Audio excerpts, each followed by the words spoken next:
Hi friends, welcome to my channel learning with AJ. Friends, ఈరోజు క్లాస్లో మనం పర్సంటేజెస్లో మరో 10 ప్రాబ్లమ్స్ అనేవి ఎలా సాల్వ్ చేయాలో చూద్దాం.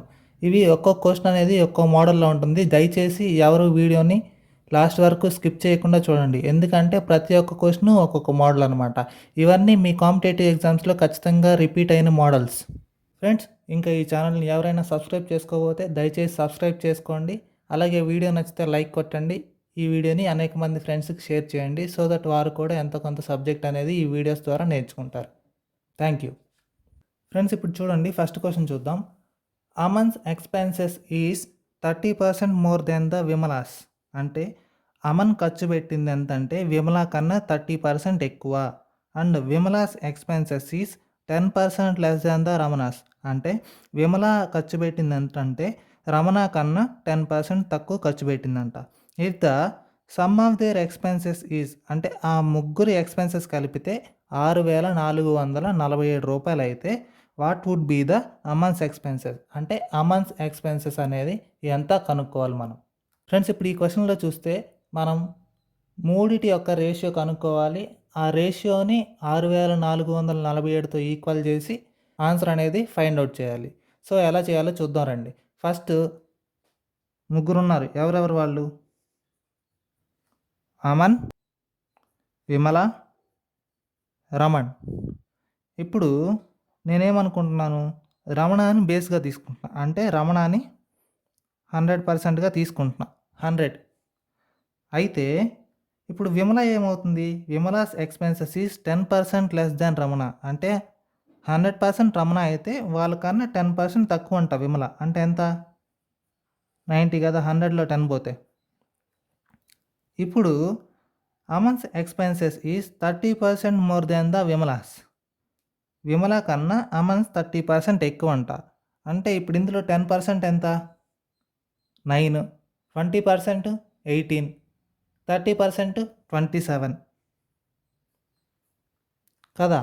ఇప్పుడు ఈ రెండింటిని కలిపితే కదా అమన్స్ వచ్చేది. ఎందుకు? విమల కన్నా 30% మోర్ అన్నాడు అసలు, అలాగే ఆ పెరిగింది 30%, రెండు కలిపితే కదా ఇక్కడ వచ్చేది. కాబట్టి 117% చేయండి. ఇప్పుడు ఈ పర్సంటేజ్ అన్నీ క్యాన్సిల్ అయిపోతాయి. ఇప్పుడు ఇవి పార్ట్స్ లాగా తీసుకోండి. 117 పార్ట్స్, 90 పార్ట్స్, 100 పార్ట్స్. ఇప్పుడు టోటల్ ఎంత? ముగ్గురికి కలిపి 6,447 వచ్చింది. అయితే ఈ ముగ్గురిది కదా ఇది టోటల్ కలిపి ఎంత? ఈ 3 యాడ్ చేస్తే ఎంత వస్తుంది మనకి? 117, 90, 100 కలిపితే 307 వస్తుంది. Multiplied by what would be the Aman's expenses. ఇవన్నీ కలిపితే టోటల్ అయితే అమన్స్ ఒక్కటే ఎంత అంటే 117 ఎంత? అమన్సే కదా ఎంత అనేది. చూడండి, ఇప్పుడు ఆన్సర్ అనేది 117 ఉంది కాబట్టి మనకి 9 మల్టిపుల్ అవ్వాలి. ఎందుకు? 9 మల్టిపుల్ రూల్ ఎంత? 1, 1, 7 3 కలిపితే 9 వస్తుంది. సమ్ ఆఫ్ డిజిట్ 9 వచ్చింది కాబట్టి అది 9 మల్టిపుల్. మనకు ఆన్సర్ అనేది 9 మల్టిపుల్ అవ్వాలి. లేదు అలా కాకుండా సాల్వ్ చేయాలంటే ఎలానో చూద్దామండి. ఎక్కువ మంది ఎగ్జామ్లో 9 మల్టిపుల్ అనేది వెతకడానికి ఇంట్రెస్ట్ చూపారు, ఎందుకంటే టైం పట్టిద్ది. కాబట్టి డైరెక్ట్గా సాల్వ్ చేయడానికి ట్రై చేయండి. ఇప్పుడు చూడండి, 7 7 జార్ ఎంత? 49. అంటే యూనిట్ డిజిట్ ఎంత వస్తుంది? లాస్ట్లో 49, లాస్ట్లో 9 వస్తుంది. కాబట్టి కింద ఎంత ఉంది? లాస్ట్లో 7 ఉంది. ఏ నెంబర్ని 7తో మల్టిప్లై చేస్తే మనకి లాస్ట్లో 9 వస్తుంది? 7 7 జార్ 9 వస్తుంది. సో ఇది ఆన్సర్ అవ్వచ్చు. లేదా మిగతావన్నీ ఏమున్నాయి? జీరోస్ ఉన్నాయి. కాబట్టి ఇది చూస్తుంటే మీకు జీరోస్ వచ్చే ఛాన్సే లేదు. కాబట్టి 7 7 జార్ ఎంత? 49 వస్తుంది. కాబట్టి మనకు ఆన్సర్ అనేది లాస్ట్లో 7 రావాలి. కాబట్టి ఆన్సర్ అనేది 2 4 5 7. ఫ్రెండ్స్, అర్థమైంది కదా. ఇప్పుడు ఇదంతా సాల్వ్ చేసినా ఇదే వస్తుంది. మనకి లక్కీగా 3 ఆప్షన్లు జీరోస్ లాస్ట్లో ఇచ్చి ఒకదానికి మాత్రమే యూనిట్ డిజిట్ వచ్చేలాగా 7ని ఎంతతో మల్టిప్లై చేస్తే లాస్ట్లో 9 వస్తుంది? 7 7 జార్ కదా. అంటే ఆన్సర్లో మనకి ఎంత ఉండాలి? లాస్ట్లో 7 ఉండాలి. కాబట్టి ఇదే ఆన్సర్. ఒకవేళ 2 7s ఉంటే, అంటే 2 ఆప్షన్స్లో లాస్ట్లో 7 లేదా 3 ఆప్షన్స్లో కొన్నిసార్లు ఇస్తాడు. అలా ఇచ్చినప్పుడు తప్పకుండా మొత్తం సాల్వ్ చేయాలి. ఓకేనా ఫ్రెండ్స్? లేదంటే 9 మల్టిపుల్ కౌంట్ చేయండి. అంటే సమ్ ఆఫ్ డిజిట్స్ అనేవి 9 అయితే 9తో మల్టిపుల్ అవుతుంది. ఓకేనా ఫ్రెండ్స్? ఇప్పుడు సెకండ్ ప్రాబ్లమ్ చూద్దాం. ఫ్రెండ్స్ ఇప్పుడు చూడండి, ఏ బ్యాట్స్‌మెన్ స్కోర్డ్ 110 రన్స్. అంటే ఒక బ్యాట్స్‌మెన్ అనేవాడు 110 రన్స్ స్కోర్ చేశాడు. విచ్ ఇంక్లూడ్ అంటే వాటిల్లో 3 బౌండరీస్. బౌండరీస్ అంటే ఏంటి? ఫోర్స్. 3 ఫోర్స్ ఉన్నాయి. అలాగే 8 సిక్సెస్ ఉన్నాయి. 8 సిక్స్‌లు కొట్టాడు. 3 ఫోర్స్ కొట్టాడు. అయితే what percent of his total score did he make by running between the wickets? ఈ ఫోర్స్ కొట్టినప్పుడు రన్నింగ్ చేస్తారా మధ్యలో? చేయరు. ఇది డైరెక్ట్‌గా 6లు అంటే డైరెక్ట్ 6 ఇస్తారు. 4 కొడితే డైరెక్ట్ 4 ఇస్తారు. అవి కాకుండా మిగిలినయి ఎంతో కౌంట్ చేసి వాటి పర్సెంటేజ్ ఎంత టోటల్ రన్స్‌లో వాడి పర్సెంటేజ్ ఎంత అని అడిగాడు. అంటే ఈ 110 రన్స్‌లో వికెట్ల మధ్యలో పరిగెత్తి ఎన్ని రన్స్ అయితే వచ్చినాయో వాటి పర్సెంట్ ఎంత అని అడిగాడు. అంటే ఇప్పుడు ఎలా చేయాలో చూద్దాం రండి. ఇప్పుడు ఎన్ని కొట్టాడు? 3 ఫోర్స్ కొట్టాడు. అంటే 3 ఇంటూ 4 ఎన్ని రన్స్? 12 రన్స్ బౌండరీస్‌తో వచ్చినాయి. అప్పుడు 8 సిక్సెస్ కొట్టాడు. ఒక్కో దానికి 6 రన్స్. ఇప్పుడు టోటల్ ఎంత? 48. ఈ 2 ఫోర్స్, సిక్సెస్‌లో వచ్చిన రన్స్. టోటల్ కలిపితే 60 వచ్చింది కదా! ఇప్పుడు ఈ 60 వచ్చినాయి 110లో మనకి 60 అనేది బౌండరీస్, సిక్సెస్ కొడితేనే వచ్చినాయి. ఇప్పుడు రన్నింగ్ బిట్వీన్ ద వికెట్స్ అంటే పరిగెత్తి 1స్, 2స్ అయన్నీ తీసినయి ఎన్నొచ్చినాయి? అంటే మనకు 4స్, 6స్‌లో వచ్చినయి తీసేస్తేనే కదా మిగిలినయి వచ్చేది. ఇవే కదా running between the wickets runs. So, ఈ 50 అనే దాన్ని ఎంత పర్సెంటో 110లో మనం కౌంట్ చేయాలి. అదే వాడు అడిగిన ఆన్సర్. సో, ఇది క్యాన్సిల్ అయింది. కాబట్టి 500/11 మనకొచ్చిన ఆన్సర్. దీన్ని ఫ్రాక్షన్స్‌లోకి కన్వర్ట్ చేస్తే 45 5/11 అవుతుంది. ఓకేనా ఫ్రెండ్స్? ఇది మనకొచ్చిన ఆన్సర్. ఫ్రెండ్స్ అర్థమైంది కదా! వాడు 110 రన్స్ కొట్టాడు. బౌండరీస్ అలాగే 6 ఇస్తే కొన్ని రన్స్ వచ్చాయి. అయితే ఏమైంది? అవి కాకుండా రన్నింగ్ బిట్వీన్ ద వికెట్స్ ఎంత రన్స్ స్కోర్ చేశాడో కనుక్కొని వాటి పర్సెంటేజ్ ఎంతో మనం కనుక్కోవాలి. అదే ఈ క్వెషన్‌లో అడిగిన ఆన్సర్. ఫ్రెండ్స్ ఇప్పుడు చూడండి question number 3. The difference of 2 numbers is 20% of the larger number. అంటే ఏవో 2 నెంబర్లు ఉన్నాయి. వాటి మధ్యలో డిఫరెన్స్ ఎంత అంటున్నాడు? 20% ఆఫ్ ద లార్జర్ నెంబర్ అంటున్నాడు. అంటే ఇప్పుడు చూడండి 2 నెంబర్లు తీసుకోండి. X, y. ఇది పెద్దదనుకుంటున్నాను. ఇది చిన్నదనుకుంటున్నాను. పెద్ద దాంట్లో నుండి చిన్నదేగా డిఫరెన్స్ అంటే తీసేయాలి. Difference of 2 numbers x minus y is equal to 20% of the larger number. Larger number అంటే ఏమనుకున్నాను? ఎక్స్ అనుకున్నాను కదా! 20% అంటే ఫ్రాక్షన్ ఎంత మనకి? 1/5 ఆఫ్ ఎక్స్. ఫ్రెండ్స్ ఇవి నేను చదివి మీకు అర్థం అవ్వడం కోసం ఇంత స్లోగా జాగ్రత్తగా పాయింట్ టు పాయింట్ ఎక్స్ప్లెయిన్ చేసి చెప్తున్నాను. మీరు ఇవి డైలీ ప్రాక్టీస్ చేస్తే ఎగ్జామ్‌లో సింపుల్‌గా నెక్స్ట్ స్టెప్ అనేది ఏంటో మీరు రాసిస్తారు. అంత ఫాస్ట్‌గా చేయొచ్చు. సో, ఈ క్వెషన్స్‌ని మర్చిపోకుండా డైలీ ప్రాక్టీస్ చేయండి. ఇవన్నీ ఎగ్జామ్స్‌లో అడిగిన మోడల్సే. నేను ఇవన్నీ డిఫరెంట్ టెక్స్ట్ బుక్స్‌లో వెతికి మీ అందరి కోసం వీటన్నిటిని సేకరించి ఇక్కడ ఎక్స్ప్లెయిన్ చేస్తున్నాను. సో, ఎవరు వీడియోని స్కిప్ చేయకుండా లాస్ట్ వరకు చూడండి. ప్రతి ఒక్క క్వెషన్ అనేది ఇంపార్టెంట్. ఇప్పుడు చూడండి. If smaller number is 20. ఇప్పుడు స్మాలర్ నెంబర్ అంటే ఎంత మనకి? 20. ఇది యాజ్ ఇట్ ఈజ్‌గా అట్టే రాసేయండి. ఇప్పుడు మనం దీన్ని సాల్వ్ చేయాలి. ఎక్స్ మైనస్ x/5 అంటే ఈ x/5ని ఇటు తీసుకొచ్చా. ఆ 20ని అటు తీసుకెళ్ళా. ఇప్పుడేమవుతుంది? 4x/5 is equal to 20. Cancel చేస్తే 5 వచ్చింది. అంటే x is equal to 5 5s are 25. x అనేది మనకి 25 వచ్చింది. ఆన్సర్ ఏం కావాలో ఆన్సర్ మనల్ని క్వశ్చన్ ఏం అడిగాడో చూడండి. దెన్ లార్జర్ నెంబర్ ఈజ్ అని అడిగాడు. అంటే లార్జర్ నెంబర్ ఎంత అని మనల్ని అడిగాడు. కాబట్టి ఆ లార్జర్ నెంబరే కదా! ఇందాక మనం లార్జర్ నెంబర్ ఏమనుకున్నాం?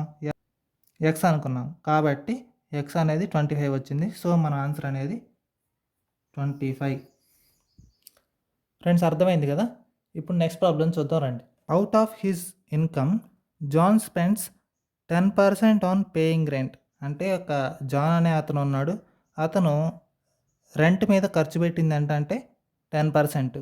ఏది అతనికి వచ్చిన శాలరీలో లేదా ఇన్కమ్‌లో అతను రెంట్ కట్టింది ఏంటంటే 10%. అలాగే 20% ఆన్ బయింగ్ గ్రాసరీస్, అంటే ఇంట్లో కావాల్సిన సామాన్లు, వస్తువులు అవన్నీ కొనుక్కోవడానికి ఇంకో 20% అనేది ఖర్చు పెట్టాడు. ఏది మిగిలిన వాటిలో కాదు, డైరెక్ట్గా 10% అనేది రెంట్కి, అలాగే 20% అనేది బయింగ్ గ్రాసరీస్ అంటే వస్తువులు అవి కొనుక్కోవడానికి, and deposited the remaining in the bank. ఇప్పుడు చూడండి, మన దగ్గర మొత్తం ఎంత ఉంటుంది ఎప్పుడైనా 100% అనుకోవాలని చెప్పాను. ఇప్పుడు రెంట్లో 10% కట్టాడు, అలాగే వస్తువులకి 20% ఖర్చు పెట్టాడు. ఇప్పుడు రిమైనింగ్ ఎంత? 100లో 10 + 20 ఈ 2 పోతే 30 పోతే మనకి ఎంత వస్తుంది? 70% అనేది మనకి రిమైనింగ్ వస్తుంది. ఇప్పుడు చూడండి question. If in a year the amount he deposited in the bank is 2,10,000, అంటే బ్యాంక్లో ఎంత పెట్టాడు? అది 2,10,000 అని ఇచ్చాడు. ఇప్పుడు రిమైనింగ్ 70%గా వాడు బ్యాంక్లో పెట్టింది, కాబట్టి 2,10,000 అనేది 70%కి ఈక్వల్. అయితే total how much did he spend on rent and groceries together in a year? Rent మీద అలాగే గ్రాసరీస్ మీద రెండు కలిపి ఎంత ఖర్చు పెట్టాడని మనల్ని అడిగాడు. ఇప్పుడు చూడండి, క్వశ్చన్స్లో చాలా క్వశ్చన్స్లో టోటల్ ఎంత అని అడిగాడు. ఇప్పుడు అలా అడగలేదు, రెంట్ మీద గ్రాసరీస్ మీద ఎంత ఖర్చు పెట్టాడు అని అడిగాడు. కాబట్టి క్వశ్చన్ చదివేటప్పుడు జాగ్రత్తగా చదవండి. మీరు టోటల్ కనుక్కోవాలనుకొని డైరెక్ట్గా 100% క్యాలిక్యులేట్ చేస్తే ఒక ఆన్సర్ వస్తుంది. ఆ ఆన్సర్ కూడా ఆప్షన్స్లో ఉంటుంది, కాబట్టి అలా చేయొద్దు, జాగ్రత్తగా చదవండి. ఇప్పుడు ఆ రెండింటి మీద కలిపి ఎంత ఖర్చు పెట్టాడు? మనకి 30% కదా. ఈ 2,10,000 అనేది 70% అయినప్పుడు 30% ఎంత? క్యాలిక్యులేట్ చేయండి. క్యాలిక్యులేట్ చేస్తే మనకు ఆన్సర్ ఎంత వస్తుంది? 90,000 అనేది మనకు ఆన్సర్గా వస్తుంది. ఫ్రెండ్స్, అర్థమైంది కదా. జాన్ అనేవాడు 10% రెంట్ కట్టాడు, అలాగే 20% అనేది గ్రాసరీస్ అవన్నీ కొనడానికి ఖర్చు పెట్టాడు. మిగిలింది ఎంత? 70%. ఆ మిగిలిన దాని వాల్యూ ఎంత ఇచ్చాడు? 2,10,000 అన్నాడు. ఎందుకు? ఆ మిగిలిన వాల్యూనే కదా మనోడు బ్యాంక్లో పెట్టేది. కాబట్టి 2,10,000 అనేది 70%కి ఈక్వల్ అయితే అతను రెంట్ మీద అలాగే గ్రాసరీస్ మీద ఎంత ఖర్చు పెట్టాడు అని మనల్ని అడిగాడు. కాబట్టి ఇంటూ 30% వేసాం. ఎందుకు? 70% అంటే 2,10,000 అయినప్పుడు 30% ఎంత? క్యాలిక్యులేట్ చేస్తే మనకి 90,000 అనేది ఆన్సర్గా వచ్చింది. ఫ్రెండ్స్, అర్థమైంది కదా. ఇప్పుడు నెక్స్ట్ మోడల్ చూద్దాం రండి. ఫ్రెండ్స్ చూడండి, ఇలాంటి క్వశ్చన్స్ అనేవి మనకి ఎక్కువగా ఎస్ఎస్సి ఎగ్జామ్లో అడుగుతాడు, లేదా రైల్వేస్లో అడుగుతాడు, లేదా బ్యాంక్ ఎగ్జామ్స్ ప్రిలిమ్స్లో అడుగుతాడు. ఇవి మెయిన్స్ ఎగ్జామ్స్ లెవెల్ క్వశ్చన్ కాదు, ఇది ప్రిలిమ్స్ లెవెల్లో వచ్చే క్వశ్చన్. కాబట్టి ఇది కూడా జాగ్రత్తగా నేర్చుకోండి, ఎందుకంటే ప్రిలిమ్స్ క్వాలిఫై అయితేనే కదా మెయిన్స్కి వెళ్తాం. కాబట్టి ఈ మోడల్ క్వశ్చన్స్ కూడా ఎలా సాల్వ్ చేయాలో చూద్దాం రండి. ఇప్పుడు క్వశ్చన్ చదవండి. A student multiplied number by 3/5 instead of 5/3. అంటే ఒక స్టూడెంట్ ఉన్నాడు, అతను ఒక నెంబర్ని 5/3తో మల్టిప్లై చేయబోయి దాన్ని బై మిస్టేక్ 3/5తో మల్టిప్లై చేశాడు. అయితే పర్సంటేజ్ ఎర్రర్ ఎంత అని మనల్ని అడిగాడు. ఇప్పుడు యాక్చువల్గా వాడు చేయాల్సింది దేంతో? 5/3తో మల్టిప్లై చేయాలి. కానీ అతను దేంతో చేశాడు? 3/5తో చేశాడు. అయితే మనకు వచ్చిన పర్సంటేజ్ ఎర్రర్ ఎంత అని అడిగాడు. ఇప్పుడు మనం ఒక నెంబర్ తీసుకుందాం, ఆ నెంబర్ని 5/3తో 3/5తో మల్టిప్లై చేసి ఆ రెండు డిఫరెన్స్ కనుక్కొని పర్సంటేజ్ కనుక్కుంటే మనకు ఆన్సర్ అనేది వస్తుంది. కాబట్టి అలా సాల్వ్ చేద్దాం రండి. ఇప్పుడు ఎప్పుడైనా ఇలాంటి క్వశ్చన్స్కి ఏం చేస్తారంటే, ఇప్పుడు ఒక నెంబర్ సపోజ్ 100 అనుకుంటే 3 అనేది 100తో క్యాన్సిల్ చేస్తే పాయింట్స్లో వస్తుంది. కాబట్టి ఆన్సర్ ఫైండ్ అవుట్ చేయడం కష్టం. కాబట్టి ఏం చేస్తారు? ఈ కింద డినామినేటర్లో ఏ రెండు నెంబర్లు అయితే ఉన్నాయో ఆ రెండు నెంబర్ల ఎల్సిఎం తీసుకోండి. ఎంత? 15. కాబట్టి నేను నెంబర్ని 150 అనుకుంటున్నా. ఇప్పుడు చూడండి, ఆ నెంబర్ని 150 అనుకుంటున్నా. అతను ఈ 150ని 5/3తో మల్టిప్లై చేయబోయి 3/5తో చేశాడు. ఇప్పుడు ఇది క్యాన్సిల్ చేస్తే మనకు ఎంత వస్తుంది?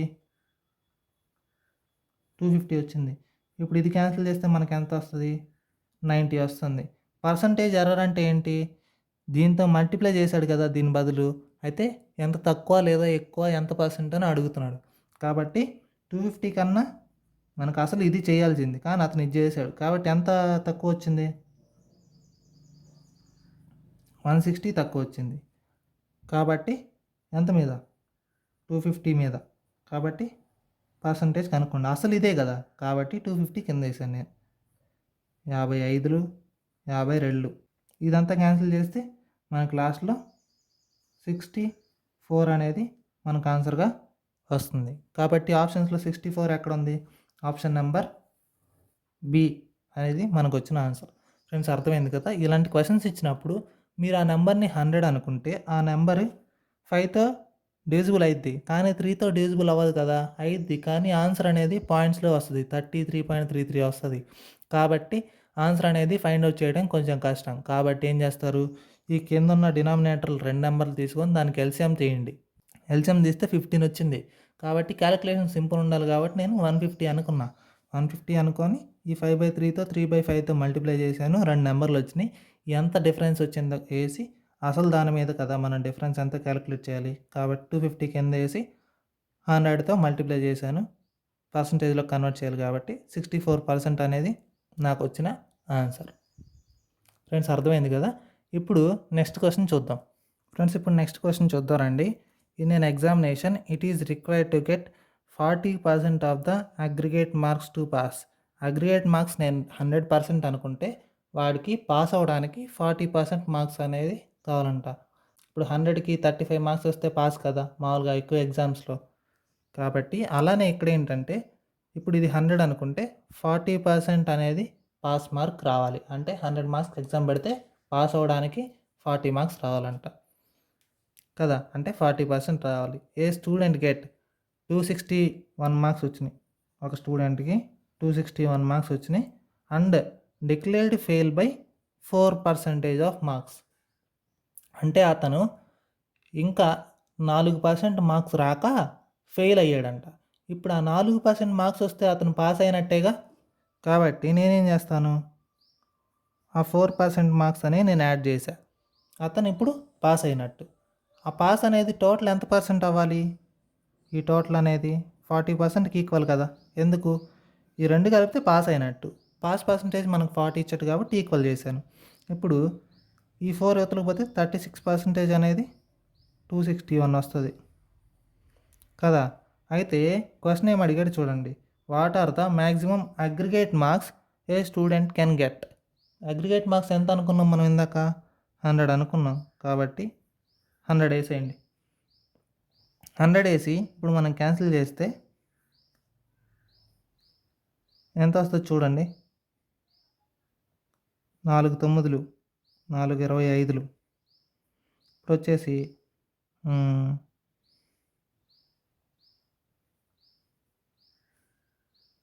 9 29లు. ఇప్పుడు 29 ఇంటూ 25 మనకు వచ్చింది. ఇప్పుడు దీన్ని ఎలా మల్టిప్లై చేయాలో చూడండి. ఇది 20 + 9 అనుకోండి. 25 20లు ఎంత? 500. 25 9లు 25 10లు 250 అన్నప్పుడు 25 9లు అంటే ఒక 25 తగ్గిద్ది. కాబట్టి 225. ఆన్సర్ అనేది 725 అనేది మనకు వచ్చిన ఆన్సర్. ఫ్రెండ్స్, అర్థమైంది కదా క్వశ్చన్ ఎలా సాల్వ్ చేశాను. 40% మార్క్స్ అనేవి పాస్ మార్క్స్ అంట. అంత వస్తేనే పాస్. కానీ ఒకడికి 261 మార్కులు వచ్చినాయి, కానీ 4 మార్కులు అంటే 4% మార్క్స్ రాక ఫెయిల్ అయ్యాడు. కాబట్టి ఆ 4% యాడ్ చేస్తే అది పాస్ అయినట్టేగా అతను. కాబట్టి యాడ్ చేశాను. యాడ్ చేసి ఆ 40%కి ఈక్వల్ చేశాను. ఎందుకు? 40% కదా పాస్ మార్క్స్. కాబట్టి ఈక్వల్ చేశాను. ఈక్వల్ చేసి సాల్వ్ చేస్తే 36% అనేది 261గా వచ్చింది. మనం టోటల్ అగ్రిగేట్ మార్క్స్ అడిగాడు కాబట్టి ఇంటూ 100 డేస్ క్యాలిక్యులేట్ చేస్తే 725 అనేది మనకు వచ్చిన ఆన్సర్. చూడండి, అయితే ఇందులో ఆప్షన్స్లో ఎక్కడ ఉంది అది 725 అనేది? ఆప్షన్ సి అనేది మనకు వచ్చిన ఆన్సర్. ఫ్రెండ్స్, ఇప్పుడు నెక్స్ట్ క్వశ్చన్ చూద్దాం రండి. Question number 7. A student secured 90%, 60% and 54% marks in the test papers with 100, 150, 200 respectively as the maximum marks. ఇప్పుడు 3 ఎగ్జామ్స్ పెట్టారు. అది తెలుగు, హిందీ, ఇంగ్లీష్ అనుకోండి. తెలుగు ఏమో 100 మార్కులకు పెడితే రెస్పెక్టివ్లీ అన్నాడు కాబట్టి 90% అనేది 100కి సంబంధించింది, 60% అనేది 150కి సంబంధించింది, 54 అనేది 200కి సంబంధించింది. ఎందుకు రెస్పెక్టివ్లీ అన్నాడు కాబట్టి.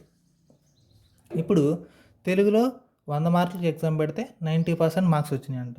ఇప్పుడు సపోజు అవే తెలుగు, హిందీ, ఇంగ్లీష్ అనుకోండి.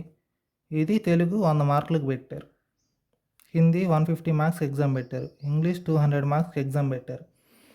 90% మార్క్స్ అనేవి ఇందులో వచ్చినాయి, ఇందులో 60% మార్క్స్ అనేవి వచ్చినాయి, ఇందులో 54% మార్క్స్ అనేవి వచ్చినాయి. అప్పుడు ఎంత అవి క్యాలిక్యులేట్ చేయండి. 90% అంటే 90 వస్తాయి. 90% ఆఫ్ 100 అంటే 60% ఆఫ్ 100 అంటే 90 వస్తాయి. 54% ఆఫ్ 100 అంటే ఈ 2 జీరోస్ క్యాన్సిల్ చేయండి. 54 ఇంటూ 2 ఎంత? 108 అనేది మనకు వచ్చింది. సో ఇవన్నీ పర్సంటేజ్ కాదు, సారీ. ఈ మార్క్స్ అన్నీ యాడ్ చేయండి. ఎన్ని మార్క్స్ వచ్చినాయి? 288 మార్క్స్ అనేవి మనకి టోటల్గా వచ్చింది. అయితే ఇప్పుడు ఏమంటున్నాడు చూడండి. The percentage of he's aggregate అంటే అతనికి ఎన్ని మార్క్స్ వచ్చినాయో అది ఆ ఎగ్జామ్ కండక్ట్ చేసిన టోటల్ మార్క్స్లో ఎంత పర్సంటేజో కనుక్కోమన్నాడు. అంటే ఈ 288 అనేది ఈ టోటల్ మార్క్స్ అంటే ఎగ్జామ్స్ 3 కలిపి ఎంత కండక్ట్ చేశారు? 100 ప్లస్ 150 250 ప్లస్ 200 450. ఈ 450లో ఎంతకో అడిగాడు పర్సంటేజ్. కాబట్టి ఇవన్నీ క్యాన్సిల్ చేస్తే మనకు ఆన్సర్ ఎంత వస్తుంది?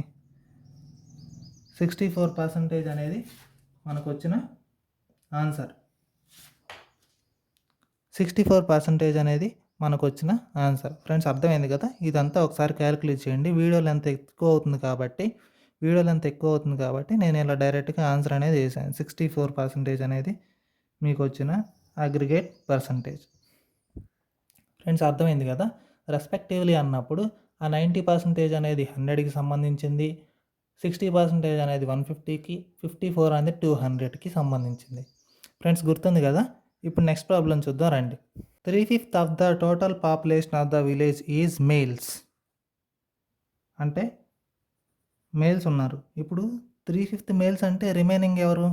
ఫీమేల్సే కదా, కాబట్టి ఫీమేల్స్ కూడా ఉన్నారు. ఇప్పుడు 75% of the number of females and 60% of the males are literate. అంటే లిటరేట్ అంటే ఎవరు? చదువుకున్న వాళ్ళు. ఇల్లిటరేట్ అంటే చదువుకోని వాళ్ళు. 75% ఆఫ్ ఫీమేల్ లిటరేట్ అంట, అలాగే 60% ఆఫ్ మేల్ అనేవాళ్ళు కూడా లిటరేట్ చదువుకున్న వాళ్ళు అంట. ఇప్పుడు మనకి మేల్ ఎంత ఫీమేల్ ఎంత తెలిస్తే ఈ రెండు కనుక్కోవడం ఈజీగా. సో ఫస్ట్ చూడండి,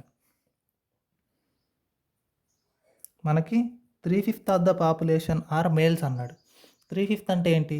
మనకి టోటల్ ఫీమేలు మేలు కలిపి 5 పార్ట్స్ అయితే ఈ 3 పార్ట్స్ అంట మేల్స్ అంట. 3/5 అంటే 3 పార్ట్స్ మేల్స్ అంట. ఎందులో? ఈ 5 పార్ట్స్లో 3 పార్ట్స్ మేల్స్ అంట. అయితే రిమైనింగ్ 2 పార్ట్స్ ఎవరు? ఫీమేల్సేగా. కాబట్టి దీన్ని 3 పార్ట్స్ కాబట్టి 300 అనుకుంటున్నా, ఇది 500 అనుకుంటున్నా. ఇక్కడ వరకు ప్రాబ్లం లేదు కదా? అర్థమైంది కదా? ఇప్పుడు నెక్స్ట్ చూడండి. ఇప్పుడు మనకి లిటరేట్ ఉన్నారు. ఆ లిటరేట్ ఎంత మనం కనుక్కోవాలి. చూడండి, 75% ఆఫ్ ద ఫీమేల్స్. ఇందులో 75% అంటే ఎంత మనకి? ఇప్పుడు ఈ 200లో 75% ఎంత మనం కనుక్కోవాలి. సో అది కనుక్కోవాలంటే 3/4 ఆఫ్ 200 రాస్తాం. ఎంత వస్తుంది మనకి? 150 వస్తుంది. లేదు అలా కాకుండా 75%ని 50 అండ్ 25 అనుకోండి. 50% అంటే ఎంత? 100. అలాగే రిమైనింగ్ 25% అంటే ఆ 50లో సగం కదా, కాబట్టి 50 రెండు యాడ్ చేస్తే 150. కాబట్టి 150 అనేది మనకు వచ్చిన ఆన్సర్. లేదు ఇదంతా ఎందుకు అనుకుంటే 75% అంటే 3/4 అని తెలుసు కదా, దాంతో 200ని మల్టిప్లై చేస్తే మీకు 150 వస్తుంది. ఇప్పుడు 60% of the males are literate అన్నాడు. ఇవన్నీ లిటరేటే కదా, కాబట్టి 60% అంటే ఎంత? దీంట్లో 50% అంటే 150, ఓకేనా? 10% అంటే 30, కాబట్టి రెండు కలిపితే 180 అవుతుంది. ఫ్రెండ్స్ ఈ పర్సంటేజెస్ ఇవన్నీ ఎలా క్యాలిక్యులేట్ చేయాలో నేను ఒక వీడియో చేశాను ఆల్రెడీ.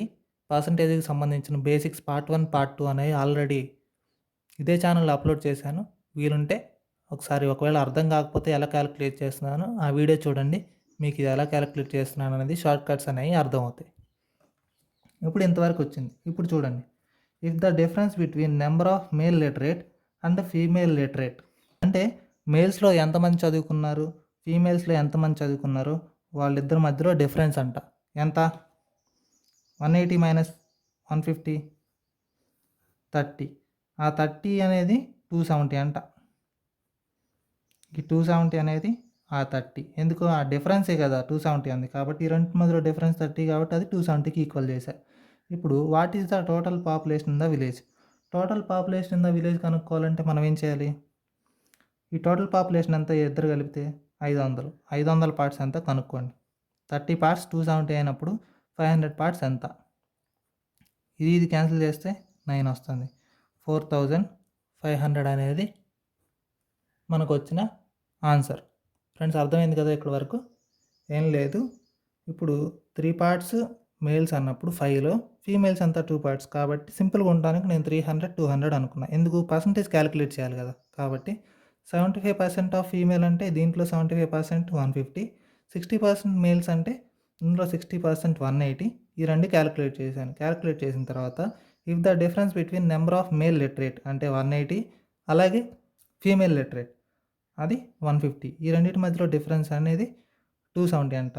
ఇప్పుడు ఈ పార్ట్స్ లాగా తీసుకోండి. 180 మైనస్ 150 30 పార్ట్స్. 270 అనేది 30 పార్ట్స్ అయినప్పుడు టోటల్ పాపులేషన్ ఎంత అంటే మేల్స్ ఫీమేల్స్ కలిపి ఎంత కాబట్టి 300 200 కలిపితే 500 కాబట్టి అదే మల్టిప్లై చేసి ఆన్సర్ ఎంత అనేది నేను కనుక్కున్నాను. 4500 వచ్చింది. ఇప్పుడు ఆప్షన్ సి అనేది మనకు వచ్చిన ఆన్సర్. ఫ్రెండ్స్, ఇప్పుడు 9th ప్రాబ్లం చూద్దామండి. B's monthly salary is 25% more than the monthly salary of A. అంటే ఏ బి ఇద్దరు ఉన్నారు. B's monthly salary is 25% more then the A's monthly salary. ఇప్పుడు ఏస్ది 100% అనుకున్నానంటే బీది 25% మోర్ అంట. అంటే 125% అయింది. ఓకేనా ఫ్రెండ్స్, ఇక్కడ వరకు అర్థమైంది కదా. ఇప్పుడు చూడండి, both saves 20% from their respective salaries. అంటే ఏ అనేవాడు 20% సేవ్ చేశాడు, అలాగే బి అనేవాడు కూడా వాడికి వచ్చిన శాలరీలో 20% సేవ్ చేశాడు. 20% సేవ్ చేశారంటే వాళ్ళు ఖర్చు పెట్టింది ఎంత? 80%, 80%. కాబట్టి 80% ఎంత ఇందులో? 80. ఇందులో 80% అంటే ఎంత? 100. సో ఇది ఎక్స్పెన్సెస్ అంటే ఖర్చు పెట్టింది. ఓకేనా? 80 100 వచ్చింది. ఇప్పుడు మనకు క్వశ్చన్ ఏం అడిగాడు చూడండి. If difference between the expenses made by A and B. Expenses made by A and B అంటే వాళ్ళు ఖర్చు పెట్టిన దాంట్లో మనం ఎంత వాళ్ళు ఖర్చు పెట్టింది ఎంతో మనం కనుక్కోవాలి. ఆ రెండింటి మధ్యలో డిఫరెన్స్ అనేది ఎంత ఇస్తున్నాడు? 12,000 ఇస్తున్నాడు. వాళ్ళిద్దరు ఇంతేగా ఖర్చు పెట్టింది. ఆ రెండింటి మధ్యలో డిఫరెన్స్ ఎంత? 20 కదా. కాబట్టి 12,000 అనేది 20 పార్ట్స్కి ఈక్వల్. అయితే క్వశ్చన్ ఏం అడిగాడు చూడండి. వాట్ ఈస్ ద బీస్ మంత్లీ శాలరీ? బీస్ మంత్లీ శాలరీ అంటే ఎంత? ఇది కదా 125 కదా బీస్ మంత్లీ శాలరీ. ఇదేంటి? ఎక్స్పెన్సెస్ ఖర్చు పెట్టింది. మంత్లీ శాలరీ 125 కదా. అదే ఇక్కడ వేసాను, మల్టిప్లై చేస్తున్నా చూడండి. ఇది క్యాన్సిల్, 60 వచ్చింది. ఈ రెండు మల్టిప్లై చేస్తే మనకు ఎంత వస్తుంది? 25,000 అనేది మనకు వచ్చిన ఆన్సర్. అదే బీస్ యొక్క మంత్లీ శాలరీ. అదే ఒకవేళ ఏస్ అడుగుంటే, ఏస్ మంత్లీ శాలరీ అని అడుగుంటే ఇక్కడ 125 బదులు 100 అనేది మనం రాస్తాం. అప్పుడు ఆన్సర్ అనేది వేరుగా వస్తుంది. ఫ్రెండ్స్, అర్థమైంది కదా ఇక్కడ వరకు. ఫ్రెండ్స్, ఇప్పుడు ప్రాబ్లం నెంబర్ 10 చూడండి. దీనికి సొల్యూషన్ మీరు ఒకసారి ట్రై చేయండి. ఒకవేళ రాకపోతే కామెంట్ చేయండి. నెక్స్ట్ క్లాస్లో నేను దీన్ని ఎలా సాల్వ్ చేయాలో చూద్దాం. ఓకే ఫ్రెండ్స్, ఇంతవరకు నా క్లాస్ని మీరంతా ఎంతో ఓపికగా విన్నందుకు మీ అందరికీ చాలా థ్యాంక్స్. వీడియో మీకు నచ్చినట్లయితే, ఈ క్వశ్చన్స్ అనేవి మీకు నచ్చి మీకు ఇంట్రెస్టింగ్గా అనిపిస్తే మీరు ఈ వీడియోని లైక్ చేయండి. అలాగే అనేక మంది ఫ్రెండ్స్కి ఈ వీడియోని షేర్ చేయండి. మీరు అలా షేర్ చేయడం వల్ల నాకు మోటివేషన్గా ఉంటుంది. అలాగే మీరు లైక్ చేయడం వల్ల నాకు ఇంకా బూస్టప్గా ఉంటే నేను ఇలాంటి వీడియోస్ మీ అందరి కోసం మరిన్ని చేస్తానని ప్రామిస్ చేస్తున్నాను. ఎవరు మర్చిపోవద్దు, దయచేసి నా ఛానల్ సబ్స్క్రైబ్ చేసుకోండి. ఇలాంటి వీడియోస్ని మరిన్ని మీ అందరి కోసం నేను పోస్ట్ చేస్తాను. ప్రతి ఒక్క వీడియోలో ఈ రోజు నుండి ఏదో ఒక టాపిక్ తీసుకొని దానికి సంబంధించిన టాప్ మోడల్స్ అంటే టాప్ 10 మోడల్ క్వశ్చన్స్ అనేవి నేను మీకు ఎక్స్ప్లెయిన్ చేస్తూ ఉంటాను ఖచ్చితంగా. ప్రతి ఒక్క వీడియో ఎవరు మిస్ అవ్వకుండా డైలీ చూడండి. మరలా ఇంకో 10 ప్రాబ్లమ్స్తో మీ ముందుకు వస్తాను. Until then take care. Bye.